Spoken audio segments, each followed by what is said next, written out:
So, a very good evening to all of you. I hope you are well and you are enjoying the clinical case discussions.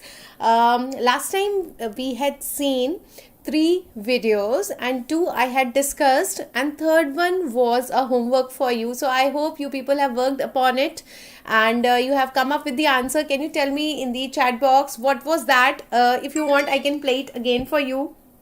What was that? Videos. Hello everyone, good evening. So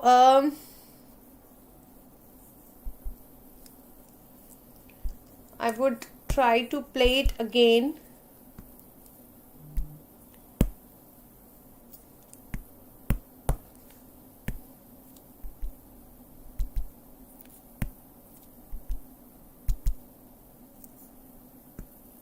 I think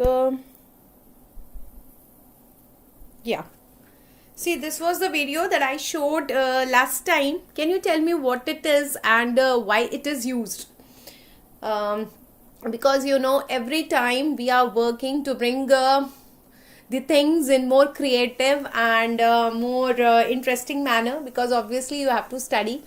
But if you actually study in a fun learning way, I think that is the best way of learning, and that will help you in remembering the things also, right? So what is this? Anybody can help me with this? What is this and what it is used for? I have 2 more videos for the day today. Today we will be doing something new. We will be doing the INI-CT pattern questions also, and obviously clinical case scenarios along with the videos. So can you tell me what it is? I hope my audio video is clear. Nobody has responded to that also. Respond me to the audio video also, guys. I think there is some lag in the network.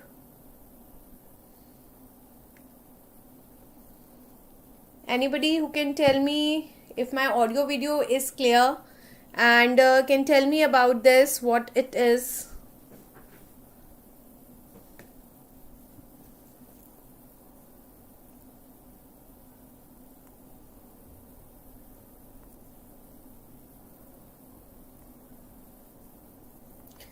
Good evening, Nasira. Yeah, finally I could see one message.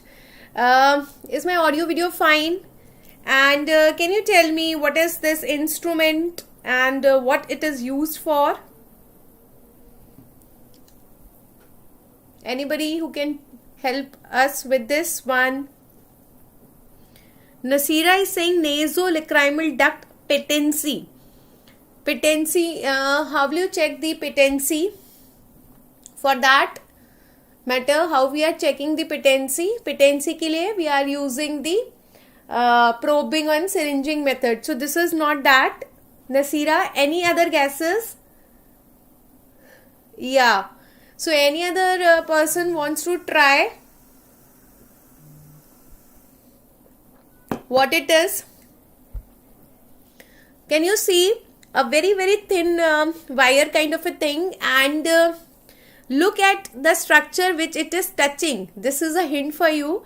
Look at the structure, what it is touching. Okay, that will help you in answering this question. See this, a very thin wire and what it is touching.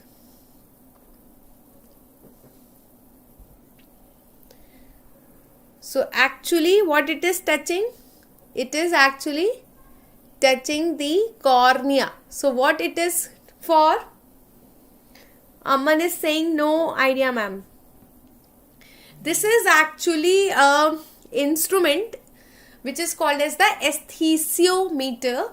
This is used to test the corneal sensations. This is used to test the corneal sensations. If you look at this thing here, see this. See this. So basically,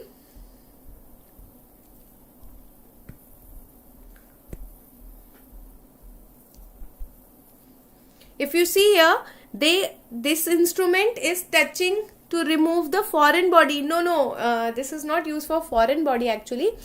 This is used to check the corneal sensations. To check the corneal sensations. Hi Karthik. This is used to test the corneal sensations, aesthesiometer.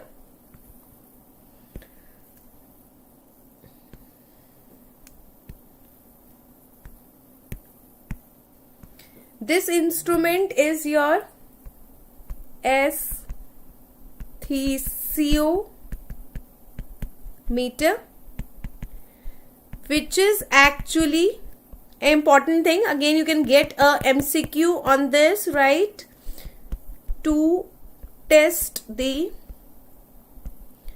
corneal sensations. This is used to test the corneal sensations. I hope this is clear to you. So instruments are again important, and sometimes only image will not give you a clear-cut idea what we are trying to do. That is why I took the help of a video here. Good evening, Karthik. Let's try one more.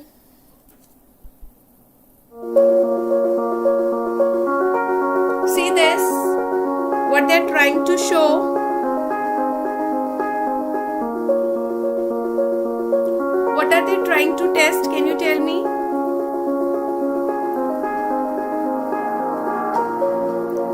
A similar kind of video I have showed in the eGurukul clinical videos also. This is a hint for you.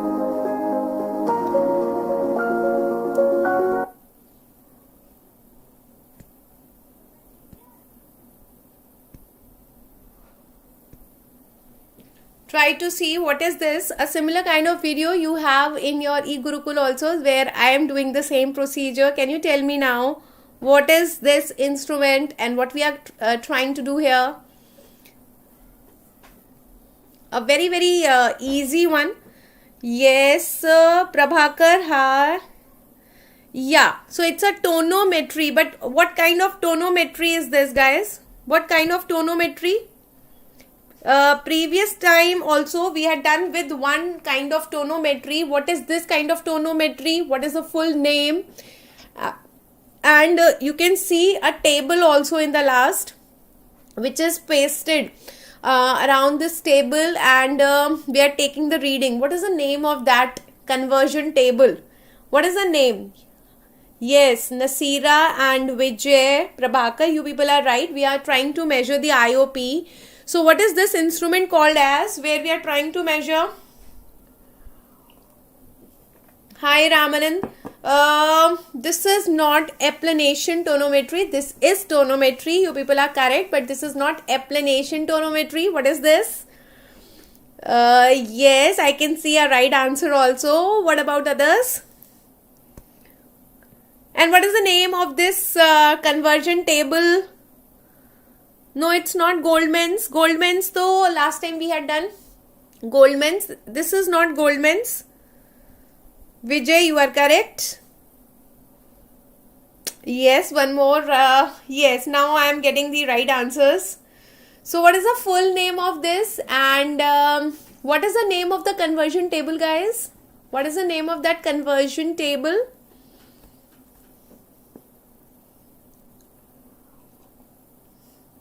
Achha, what is the normal range of IOP? Let's talk about the IOP. So first of all, tell me, everybody has seen this or not? Everybody has seen this? Sabne dekh liya? Or should I play it once more? See, beautifully it has been. Yes, Pankaj, Sai Deepika, Vijay, Naved, you people are correct. Nobody has given me the name of this conversion table. What is the name of this conversion table? Yes, Prince, you are correct. Prince is also correct. Pankaj is also correct. And what is the name of this conversion table?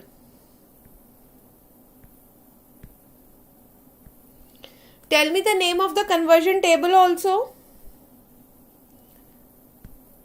What is the name of the conversion table?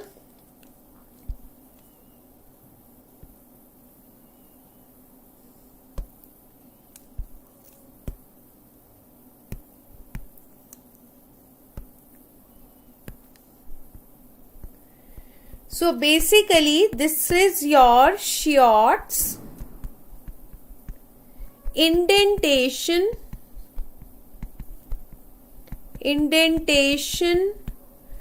tonometer. Schiot's indentation tonometer. So the principle here is indentation. When you are taking the cornea, we are indenting the cornea to a truncated cone. This is your cornea which is indented in the truncated cone, right? What was the name of those conversion tables? Very good. Normal range. Normal range is 11 to 21 mm of mercury, and the name of the tables, conversion table, is the Frydenwald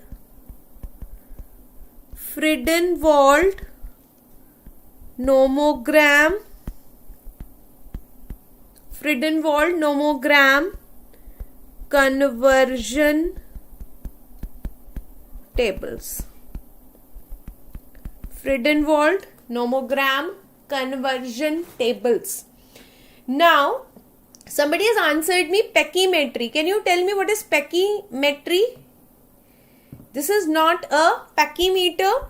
You have something called as pachymeter. Pachymeter is for the corneal thickness. That is for corneal thickness. Then we have keratometer. Keratometer is for corneal curvature. And then we have corneal topography. Corneal topography. This is for the corneal surface. So you have to be very careful about the name of these instruments. Pachymeter, kerato. See, word kerato always means cornea. Tonometer. Tonometer is for the intraocular pressure. Tonometer. Pachymeter, keratometer, topography, tonometer, and you also have the specular microscopy. Specular microscopy. Specular microscopy is for the corneal endothelium. For the corneal endothelium. Now, who will tell me the normal shape of the cells and the count? What is the normal shape of the cells and normal count also? Tell me. And normal count also. Yeah, 11 to 21 also we can say, and 10 to 20 also we can say. That is one and the same thing. What is the normal shape of the endothelial cells? Anybody? And the normal count also. Normal shape of the cells as well as normal count of the cells. Anybody? And why we are interested in endothelium only? We are interested because it is the most vital layer. This is the most vital layer of the cornea. Why it is the vital layer of the cornea? Because it is metabolically active. These are all MCQs. This is metabolically active layer. Why it is metabolically active? Because it has sodium, potassium pump. Because it has the sodium potassium pump. So normal shape of the cells is correct, hexagonal. Normal shape is hexagonal. And normal count is 2500 to 3000. And normal count, very good Mudassir. Pankaj, very good. Hexagonal, single layer, and borders are dark, inner is lighter. And you have a count which is 2500 to 3000 per mm square. But this is actually found in the adults. Can you tell me what is the count at birth? What is the count at birth? Anybody? Rajneesh, very good. Hexagonal shape is there. Count is 2500 to 3000. Now what is the count at birth? Anybody? What is the count that is present at the time of birth? At the time of birth it will be more or it will be less? No, it is not 3000. This is in the adults. If you are talking about adults, then it's correct, Vijay. At birth it is more, double, 6000 per mm square. At the time of birth it is 6000.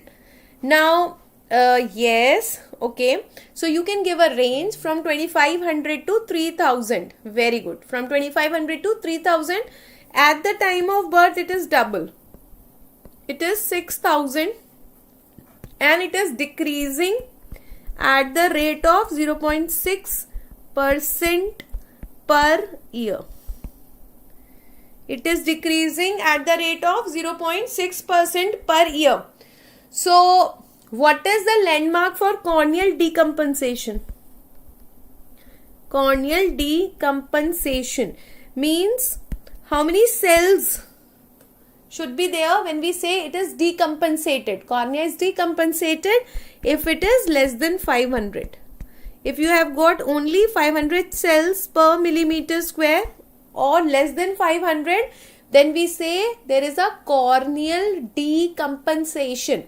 Now what is the limit for the corneal transplantation? Corneal transplantation. What is the limit for the corneal transplantation? So you should not give if it is less than 2000. Okay? Not done. If it is less than 2000, then we are not doing the corneal transplantation. Then we are not doing the corneal transplantation. Alright. So this was about some of the instruments. Now we will try to do this question. This is your INI CET pattern. INI CET pattern. We will practice every kind of question. You have both INI CET as well as the NEET exam coming. So let us do this. They are saying the following lens changes are typical of the medical condition. So which are true? You have to find out which are the true statement. It can be single also or it can be multiple also. It can be single or it can be multiple. So you have to give me the answer. You have to give me the answer true or false in form of A true or false, B true or false, something like this. Okay? Number 1 is posterior subcapsular cataract is found in retinitis pigmentosa. Shiv Leela, yes, it was a short stonometer. And I think some people have missed that esthesiometer. So after the session, please go back and see again. That was an important one. Posterior subcapsular cataract is seen in retinitis pigmentosa, true or false. Anterior subcapsular cataract is seen in amidron, true or false. Posterior lenticonus is seen in the Alport syndrome, true or false. Droplet cataract, oil droplet, droplet cataract in galactosemia, true or false. Polychromatic luster in Wilson's disease, true or false.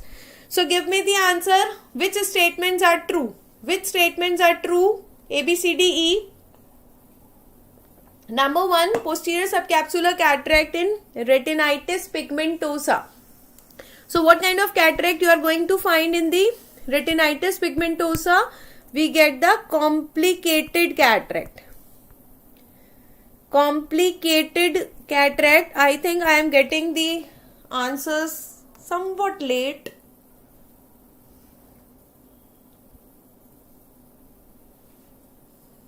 Yeah. So in cases of retinitis pigmentosa, yes, now I have started getting. You have to tell me all the statements which are true. Which of the statements are true? You have to tell me that. So in the retinitis pigmentosa, we get the complicated cataract, and complicated cataract is posterior subcapsular cataract. So this statement is true. What about B? Anterior subcapsular cataract. Is it true or false? Anterior subcapsular cataract is found in amidron. This is not true. Then posterior lenticonus is found in the Alport syndrome. What kind of lenticonus you get in Alport syndrome? In the Alport syndrome,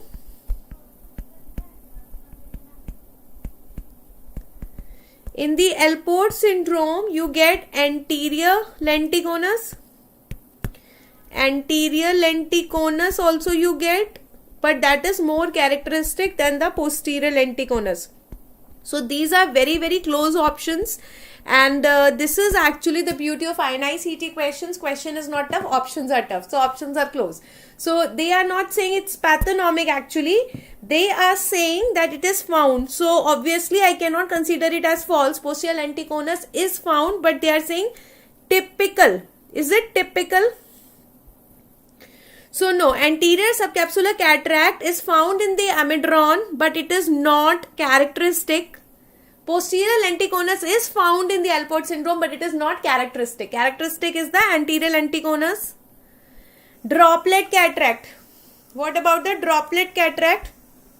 Posterior lenticonus, David Nasira. ठीक है? David Nasira. Please see this. The posterior lenticonus is not characteristic of Alport syndrome. Posterior lenticonus is a characteristic of the Laus syndrome. The Laus syndrome. Then obviously you know oil droplet cataract. Everybody knows about the oil droplet cataract. Oil droplet cataract is characteristic of the galactosemia. ठीक है? Then so it is D. What about E option? What about E option? Where do you get the polychromatic cataract? Polychromatic luster is actually found in the complicated cataract. Complicated cataract. You get in the complicated cataract, and complicated cataract के tell me the two important features. Two important features of complicated cataract are, and what kind of a cataract you are going to get.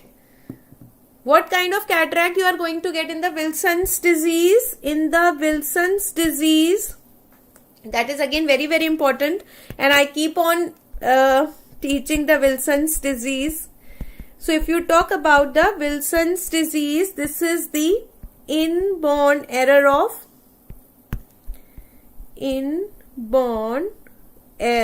of copper metabolism. Inborn error of copper metabolism. So you have the copper deposition here. You have the copper deposition in the alloy form. So this is called as the chalcosis. What kind of cataract from chalcosis? You will get the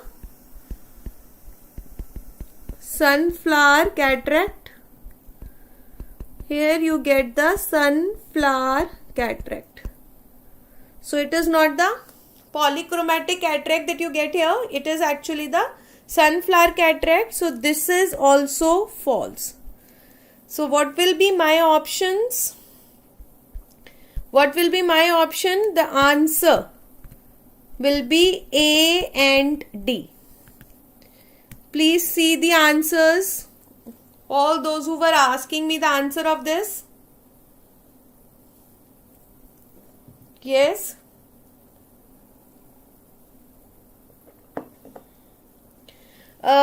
Shiv Leela, A is not false. Yes, Nasira is correct. What are the two important features of complicated cataract? One is your polychromatic luster. Polychromatic luster, and number two is your bread crumb appearance. Breadcrumb appearance. Polychromatic luster and breadcrumb appearance are the two important features. Are the two important features that you are going to get in cases of the complicated cataract. So is the question clear? Question number 1 is clear to everyone. INI-CT pattern. Let's move towards question number 2.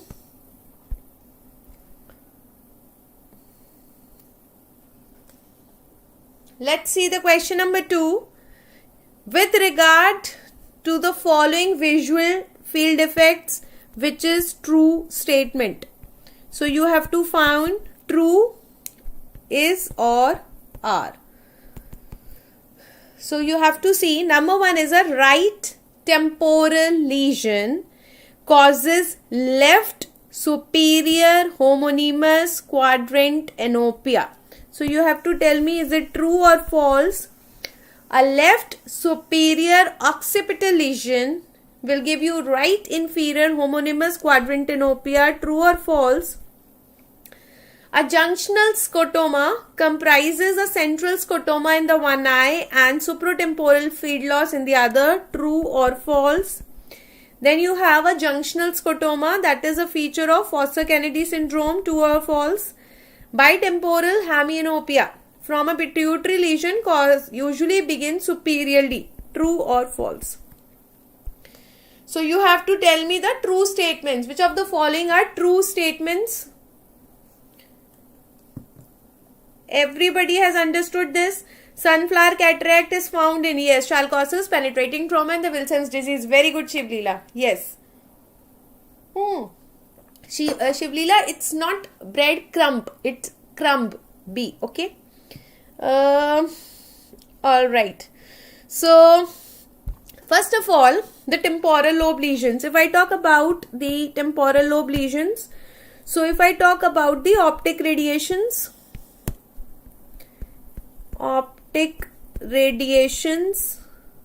okay. So in the optic radiations, you have got two kinds which are passing through two lobes. One is your temporal lobe, and another is your parietal lobe. Okay. Now you know which fibers are passing through temporal lobe. It is inferior fibers. And which fibers through parietal lobe? Superior fibers. And we know that the visual field defect is always diagonally opposite. Okay? The inferior fibers will cause superior homonymous quadrant enopia, superior homonymous quadrant enopia, and superior fibers will affect inferior. So this will cause inferior homonymous quadrant enopia. Okay. Now if you see here, they are saying that a temporal lobe lesion here, the temporal lobe lesion is causing superior homonymous quadrant enopia, right? And right temporal lesion will affect the left. This is true or false? Yes, because it will always cause the contralateral homonymous hemianopia, because it is always causing the contralateral homonymous hemianopia.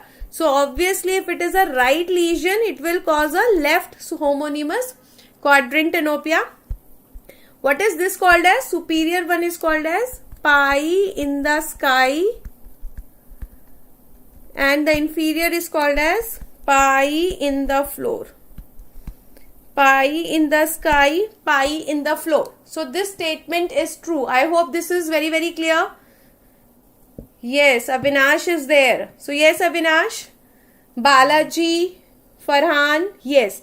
So statement number A is true. Coming to the statement number B. Look at the B statement. We have the statement number B says that we have got left superior occipital lesion, superior and occipital. These are the three parts. So, occipital means it is affecting the visual cortex. Visual cortex will also cause contralateral homonymous hemianopia. So, this is contralateral. So, obviously, left will cause the right and superior will cause inferior. So, this is also right. And then this is causing occipital will cause homonymous. So, this is also your true statement. Yes.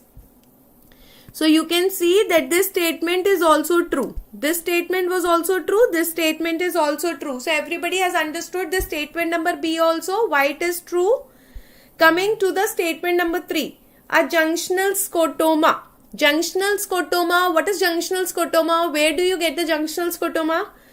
It is comprising a central scotoma in one eye and supratemporal field loss. Now, this is one concept which most of you have some problem. See, what is junctional scotoma? If you see, this is your eyeballs.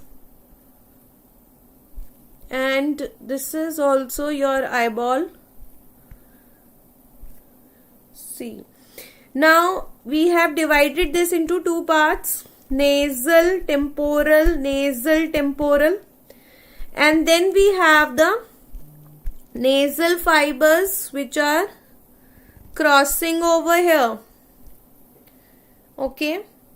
And we have the temporal fibers which are remaining on its side only, and temporal fibers which are remaining on its side only, like this. So if I have to see these nasal fibers, this is your supranasal fibers and these are your infranasal fibers. Supranasal, infranasal fibers. So basically, when these infranasal fibers are decussating, they are not going like this. How they are going? I'll rub this part. So these fibers are actually going like this and then it is coming. They are making a loop on the other side optic nerve and then it is decussating. It's making a loop. This is called as the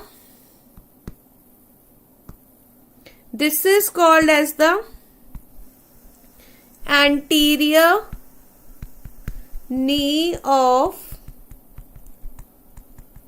von Willebrand. Anterior knee of von Willebrand. And basically this is the junction of, it is the junction of optic nerve and the optic chiasma.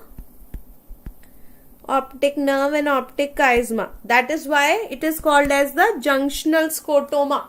What is the full name of this scotoma? This is called as junctional scotoma of the trochlear. Junctional scotoma of the trochlear, anterior knee of von Willebrand. Now, suppose I have a lesion in this area. Okay? So, when I have a lesion in this area, the junction of the optic nerve and the optic chiasma, whole of this optic nerve is involved this side. So, on this side, I will have the central scotoma because of the optic nerve. So, it would be something like this. So, this will give you a central scotoma. Okay? Now, if you look at this side, the infranasal fibers are affected. And you know that the defect is always diagonally opposite. So, if you look here, you can divide this into 4 parts like this. And because of this infranasal fibers, the defect will be supratemporal like this. So, this will be your supratemporal. So, you have ipsilateral, central, scotoma, ipsilateral central scotoma, contralateral we will get the supratemporal. This is junctional scotoma of the trachea. Now see if you have understood this. Yes, it is proximal to the optic chiasma. So it is proximal to the optic chiasma which is found, and why I am getting the central scotoma on this side and the supratemporal quadrant tenopia on the other side. I hope you have understood this. So this statement is also true. ABC is true. Can you tell me about D option? This is a straightforward. Now this junctional scotoma, is it a feature of Foster-Kennedy syndrome? Foster-Kennedy syndrome that you are getting in cases of the raised ICT, papilledema with the optic atrophy. So is the junctional scotoma part of it? And option number E is bitemporal hemianopia. Now bitemporal hemianopia you get in lesions of the optic chiasma, and optic chiasma is near to the pituitary lesions. Usually begins superiorly. So this is again a true statement. Can you give me example of pituitary lesions? Anybody who can give me example of pituitary lesions? Pituitary lesions. We have mainly two very important one. We have craniopharyngioma, and then we have the pituitary adenoma. Craniopharyngioma and the pituitary adenoma, these are the two which we are getting. Craniopharyngioma.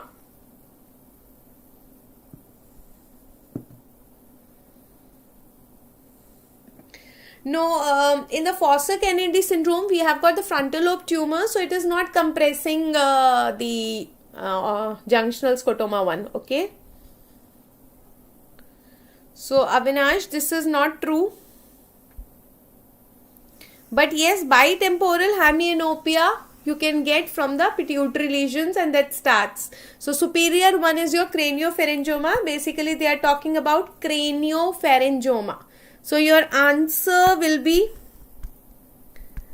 A, B, C and E. The answer to this question is A, B, C and E. Yes.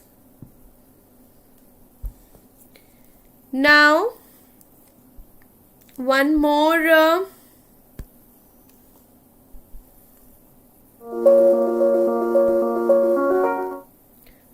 video for you guys. You have to tell me what is being done here and why it is used. What is being done here and why it is done, where it is used. Please see what is being done here. Very simple one, what we are trying to do here and what we are trying to check.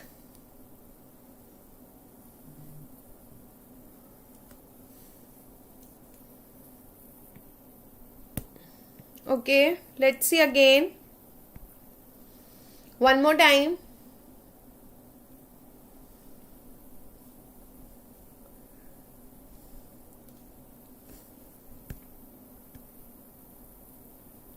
See here, what is she trying to do? This one, this and this, this and this, this and this. What is this? I think it's very evident. Can you tell me what is this test?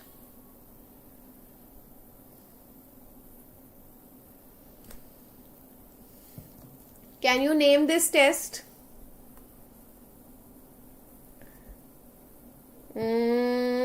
Very good. Excellent. Balaji has given the right answer. Nasira has also given the right answer. Anybody else, guys? Dhyan se dekho, it's very simple one. See this and this. We are doing this and then we are doing this.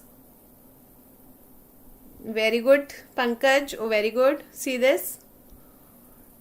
See this? So what is the name of this test? Very good, Avinash and Pankaj. What is this? What about others? I want everybody to answer this. Very interesting. And you all study this. So see this one and this one, this and this, right?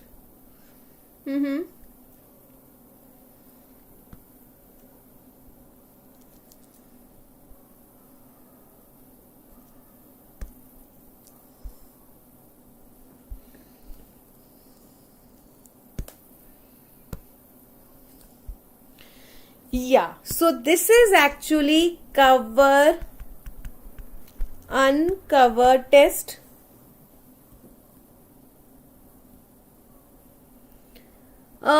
Yeah, so she is covering completely only, then we are uncovering it.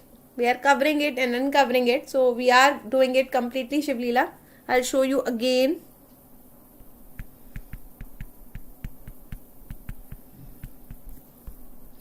So for what we are doing this cover uncover test? We are doing this, as you rightly mentioned out, for the latent squint. For the latent squint. So what is this? Hello, good evening Manoj. थोड़ा सा late हो, हाँ, but ठीक है, वापस जाकर replay करके देखना. Cover uncover test is for the latent squint. So what we are kind of trying to do here,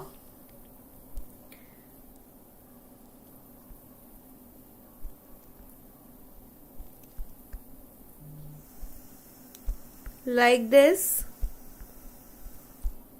Okay, suppose you are not able to see the squint but patient has a squint, then that is called as a latent. Latent means hidden, which is not visible. That is called as a latent squint. So what we are trying to do, we are actually covering one eye with the help of a occluder. So with the help of a occluder, you are covering the eye. This is a opaque one covers. So most of the time they are black. Otherwise they can be any color. They are solid and opaque. So we are actually covering the eye. Okay. So this is your cover. So when you cover the eye, this is the cover we have done. Now under the cover, what is happening? Suppose, so imaginary I am making because you are not able to see because you have covered it. Now when you have covered this eye, there will be no simultaneous perception. Then there will be no simultaneous perception. Now one eye I have covered, so both the eyes are not able to see simultaneously. Therefore there will be no fusion. So there will be no fusion, and because there will be no fusion, the squint will manifest. So squint will manifest. Okay, something like this. Now the squint can go into ESO or it can go into exo, any of the direction. So let us try to see. It can go into exo also, it can go into ESO. This will be your ESO and this will be the exo. It can go in ESO or exo. Esophoria, exophoria. Basically we use the word phorias for the latent squint. So this is phorias. So we have esophoria, exophoria. Now when I uncover it, so as soon as I uncover, again there is simultaneous perception, again there is fusion, and again thus eye will go into its normal position. So when eye is going into the normal position, there will be recovery movement in the opposite direction. So exo will move inwards, recovery movement, and ESO will move outward. One will be inward and one will be outward. This is the recovery movement. Now who will tell me the treatment of latent squint? The treatment of the latent squint, somebody? Yes, so it is breaking the fusion. Now what is the treatment? This is very, very important. The cover uncover test. if you look at the treatment of the latent squint, so this is actually in the form of a particular order which is COPS. COPS means the police. You have to follow this order: C, O, P and S. COPS. Yes. So first thing that you have to do, then second you have to do this, third you have to do this, and fourth you have to do this. One is C. C is your correction of the refractive error. Correction of the refractive error. Then number 2 is O. O is your orthoptic exercises. We are doing the orthoptic exercises. Then number 3 is the P. P is the prisms in the glasses. Prisms in the glasses. And then number 4 is S. S is the surgery. So this is another mnemonic. You can easily remember. The treatment is the COPS. COPS is the police. Another mantra is your COPS. COPS is the treatment. First correct the refractive error. Very good. So everybody know the COPS, I suppose. COPS is important. Now another important thing.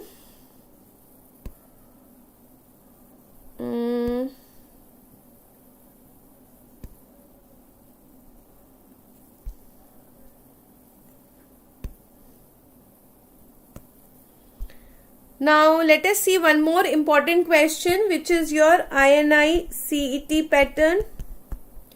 Another important question, which is INI CET pattern. Which of the following are true? Again you have to tell me the true statements.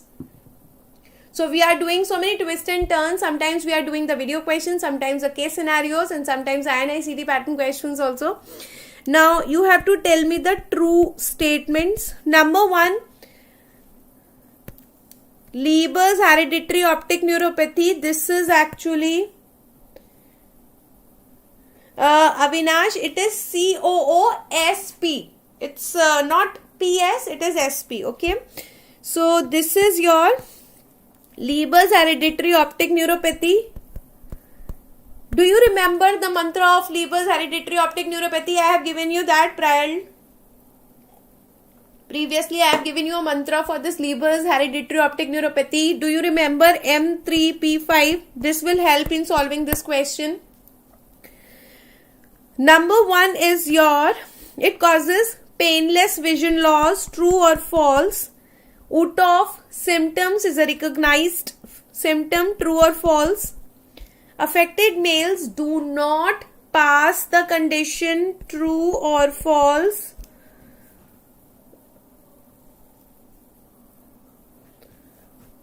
Hello Superman. As your name says Superman, you are a Superman. Heartiest congratulations for getting the MD anesthesia. We are really very happy. Please also do let us know in which college you have joined. Okay, please direct message. Fluorescein angiography shows the leakage of the dye, true or false. Avinash, B true नहीं है. The amount of recovery can be predicted from the genetic mutation. So come on, this is a excellent question of INI CET pattern. हो सकता है ऐसा question आ भी जाए, because Leber's hereditary optic neuropathy is a type of optic neuritis जो थोड़ा हटके है from rest of the optic neuritis. तो okay, पहले बात करते हैं. M3P5 is the mnemonic for this. M for mitochondrial inheritance. Mitochondrial inheritance. Then M for maternally transmitted, because it is having the mitochondrial inheritance. So it is maternally transmitted. Very good. So we would definitely like to hear from you. Okay, please message on the group or direct message. Mitochondrial inheritance, maternally transmitted and manifested in males. So it is manifested in males, transmitted by mother, and it is having the mitochondrial inheritance pattern. Then P. One is, it is painless condition. Number 2, it has primary optic atrophy. Painless condition with the primary optic atrophy. Number 3, the pupillary reactions are normal. Pupillary reactions are normal here. Number 4, we have the pseudopapillitis. We have pseudopapillitis. And number 5 is peripapillary microangiopathic. Peripapillary microangiopathic telangiectasia.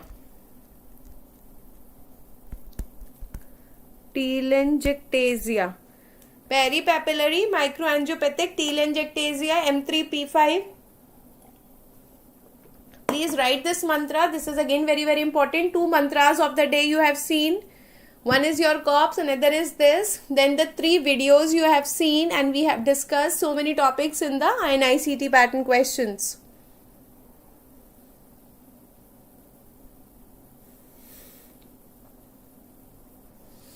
Now you have to tell me which of the statements is true. Number 1, it causes painless. So this will be true. Utov symptoms, you have to tell me, will you get Utov symptoms? Affected males do not pass. So this is again true. Affected males will not pass. It is maternally transmitted. Maternally transmitted. The amount of recovery can be predicted from genetic mutation. It is having mitochondrial inheritance. This is again true. Now you have to tell me amongst the B or D. Is it true or not? So these statements are already true. The A, C and E. You have to tell me from B and D. B and D. These statements are true or not? Utov symptoms is a feature of optic neuritis. Good evening, Umar. No, this is not a true statement. It does not show the leakage. But yes, you get the Utov symptoms.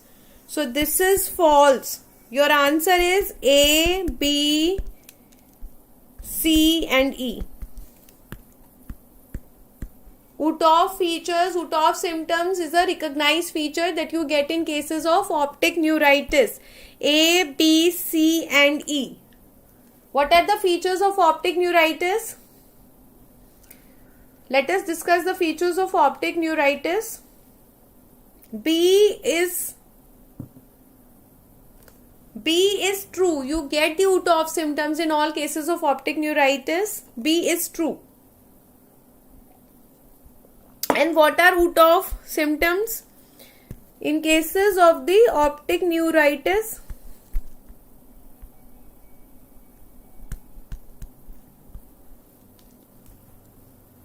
B is for multiple sclerosis. It is not only for the multiple sclerosis, that is for the optic neuritis. So you get the sudden and severe diminution of vision. You get the defect in the color vision. You get the defect in the color vision. Which colors are affected? Give me the answer. Then number 3, we get the defect in the depth perception. Defect in the depth perception. This is called as the pulfric.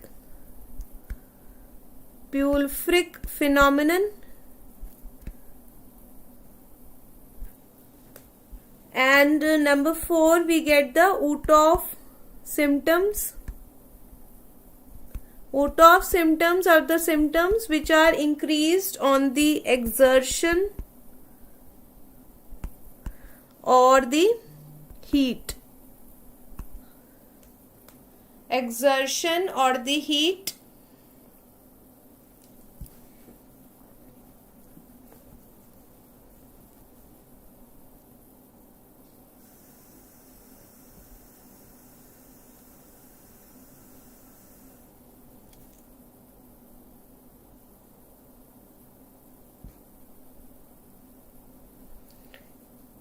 It's not yellow, it is the red and the green color. The two colors which are most affected is your, yes, we will be doing the D option again, not a problem. The colors which are affected in optic nerve is your red and green color. For the macula, the colors which are affected is the blue and yellow. For the macular lesions, the colors affected are blue and yellow. And for the optic nerve lesions, the colors affected are red and green. Red and green color for the optic nerve, and for the macula is your blue and yellow color. The D option. Angiography shows the leakage of the dye. So in cases of Leber's hereditary optic neuropathy, we do not get the leakage.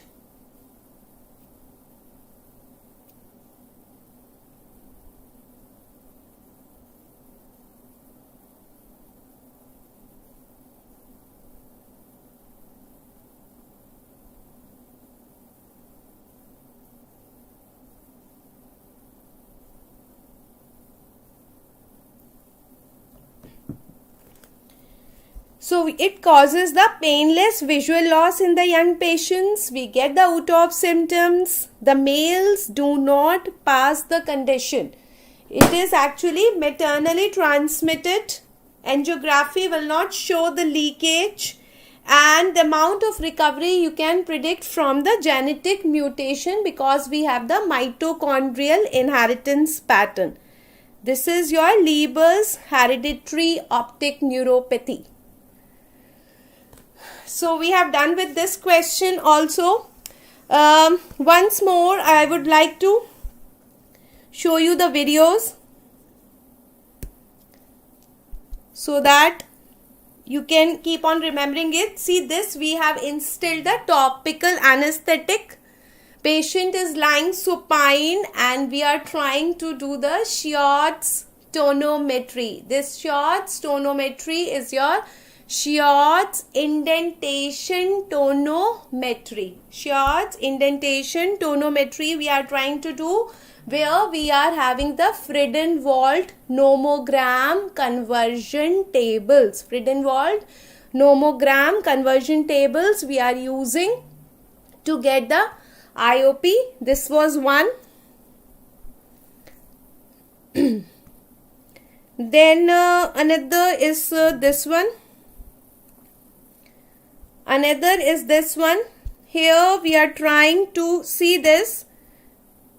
So we are covering this eye and then we are removing it. We are covering the eye and then we are removing it, right? This is your cover uncover test.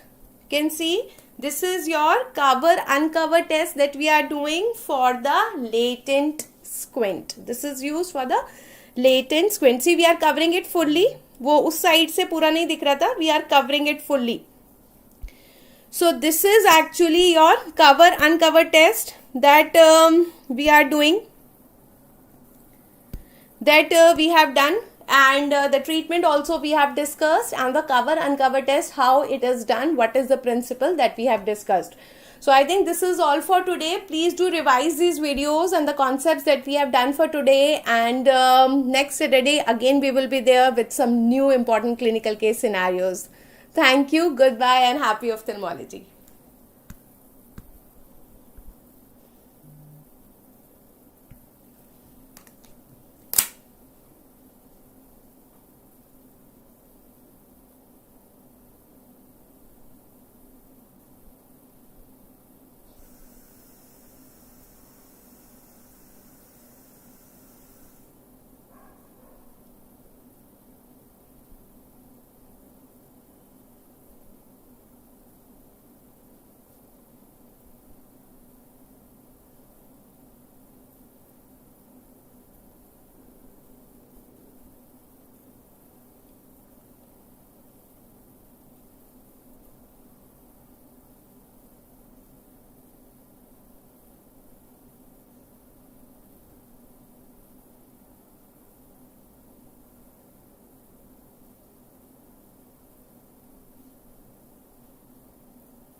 Hello?